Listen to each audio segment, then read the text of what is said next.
So good morning everyone. We are here to report the function and importance of education. I am Botoy and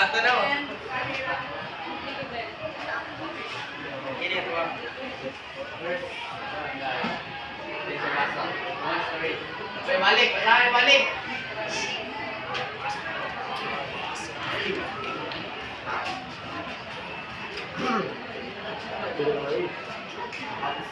This is an important issue in one's life. It is the key to success in the future and to have many opportunities in life. Education has many advantages for people. For instance, it will illuminate a person's mind and thinking. Having an education in an area helps people think, feel, and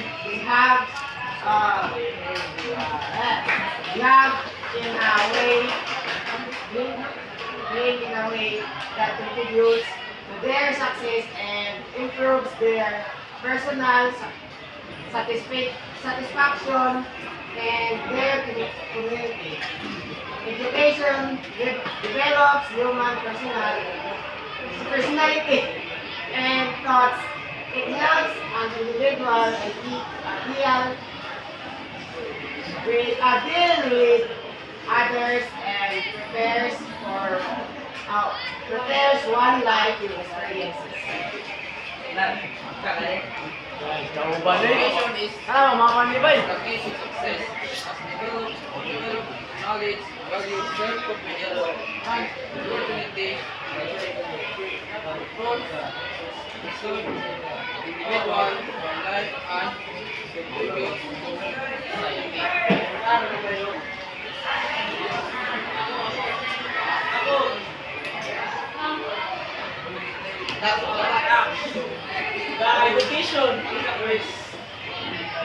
Education.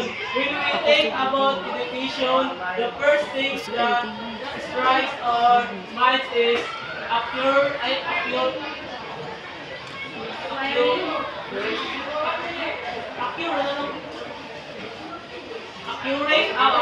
knowledge. Education is a tool that provides awareness, skills, strategies, and information to people. It helps them understand their rights and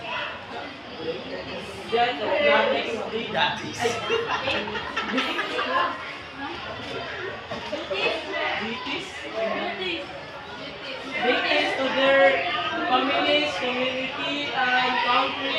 It improves vision and insight to see the world. It builds society a capacity to tackle inequality, crime, corruption, and many others bad elements.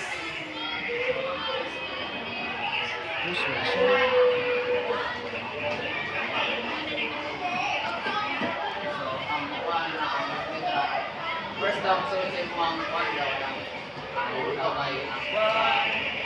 Education ka. Nakay malong about sa eskwela, eskwela itong mga learn ka ka. Ako yung sa kabutap ko. Para makasya ng sa basta kuwan. Buwan ko na rin sa Sarap dulo.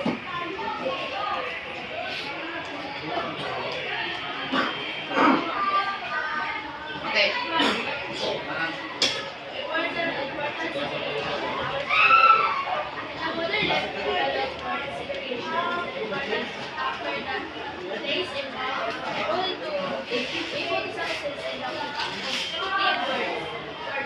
People need good education in modern society. People focus on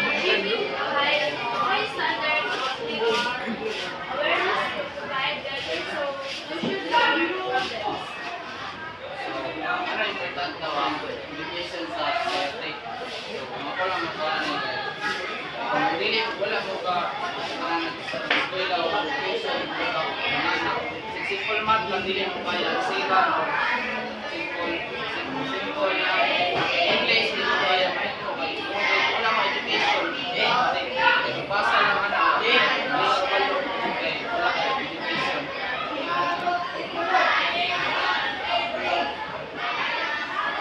Features of education empowers everyone. Some of areas where education helps are, so there are 8 types na makahelp sa education. First is removing poverty.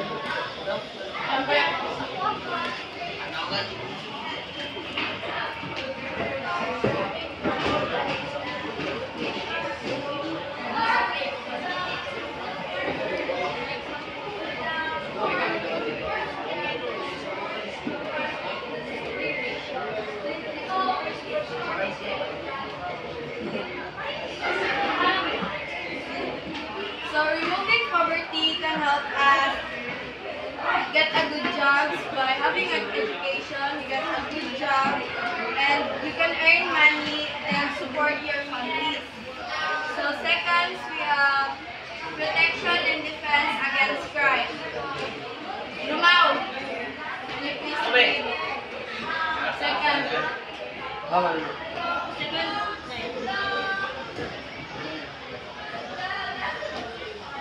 Protect defense against crimes and illegal activities. They do not easily to abide anyone against individual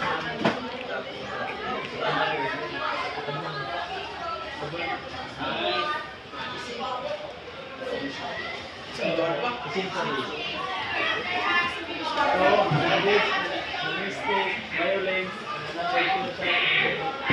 against and life. They join together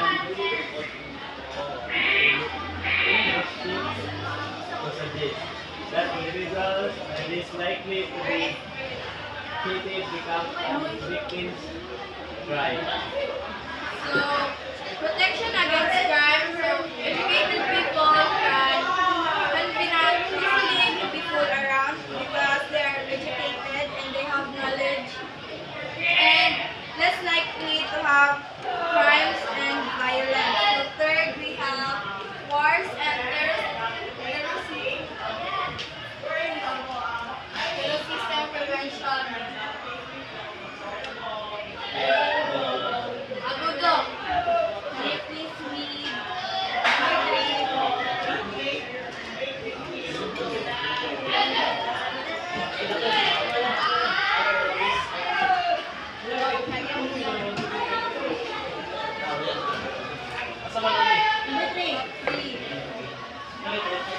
Wars and terror system rebel when icon one needs to recognize the importance of everyday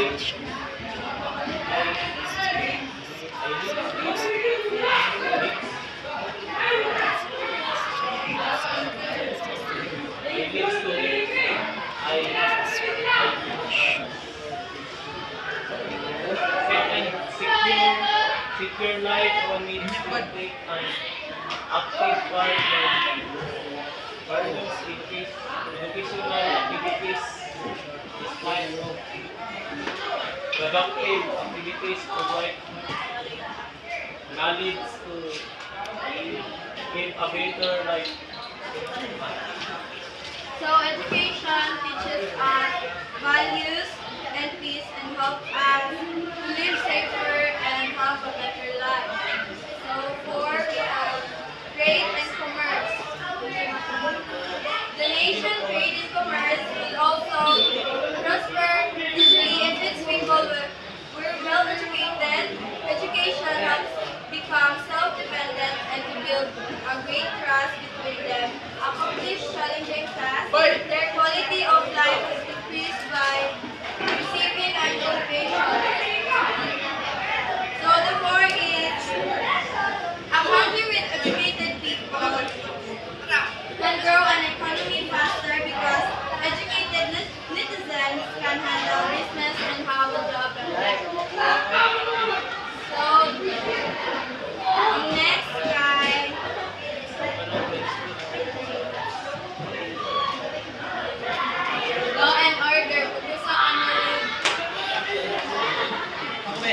Law and order. Law and order production involves the basis of the institution past level. You don't get that you have a good education, you can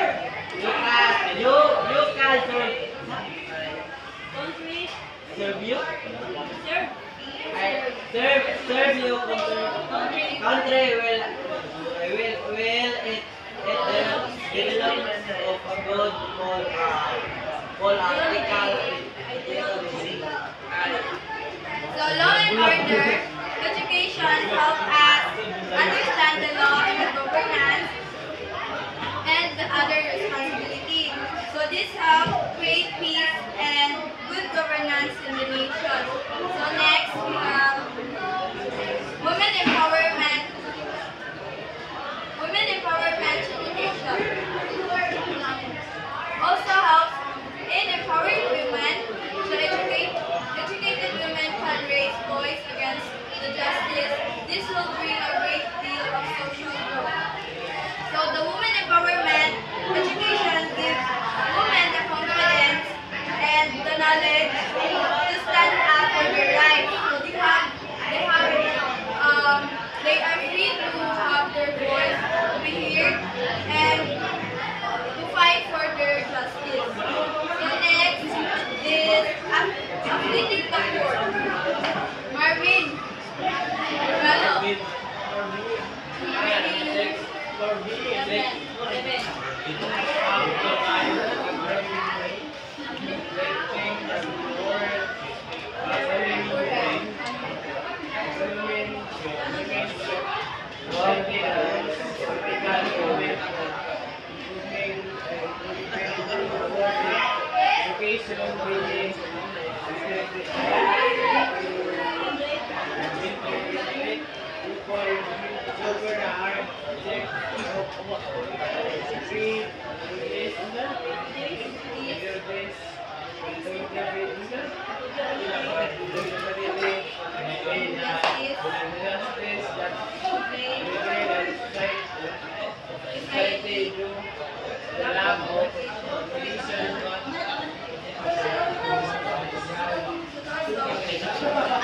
Uplifting the poor.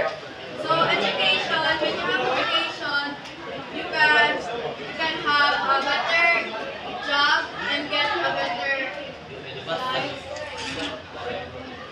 So education helps the poor to improve their lives and reduce the inequality in the society. So next we have communication. Ugon. Say number. 8. Number 8. Ako din. Communication. The link between education and communication is evident.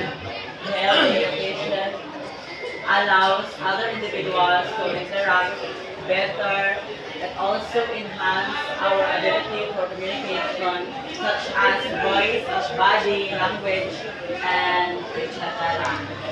A qualified person feels safe to challenge or give a speech to a wide audience or may hold a meeting or seminar.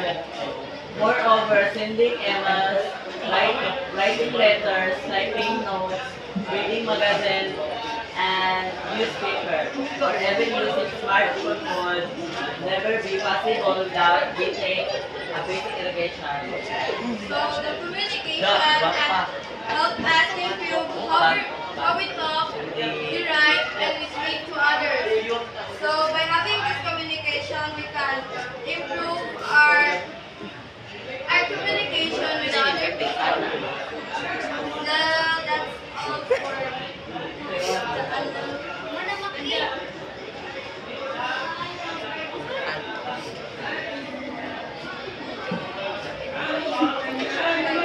Hindi natin kwenta basta.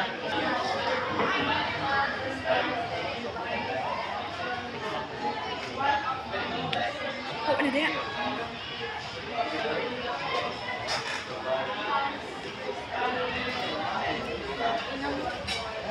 Ina? So education plays a big role in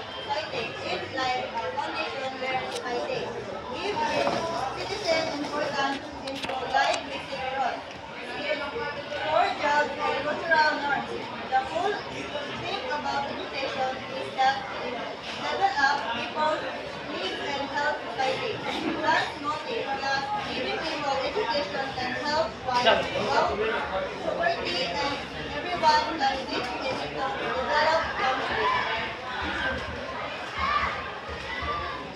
Yan. Para. Basta mo, kaya ako isang sa GC.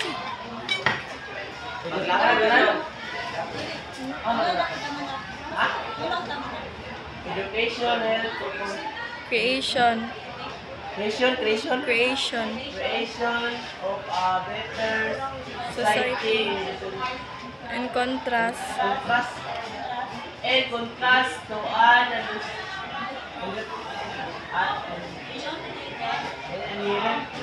uneducated. Educated person and educated person is more likely establish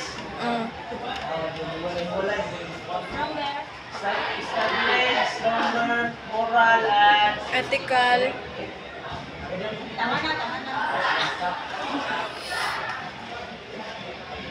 Education versus lack of education. Educated people tend to have stronger moral and ethical values compared to educated individuals without education. Problem a person some states about poor health and bad living conditions can arise.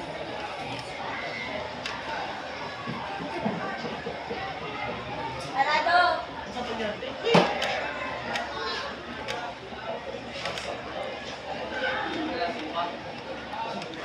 Isa na lang na ipitubin. Ano lang?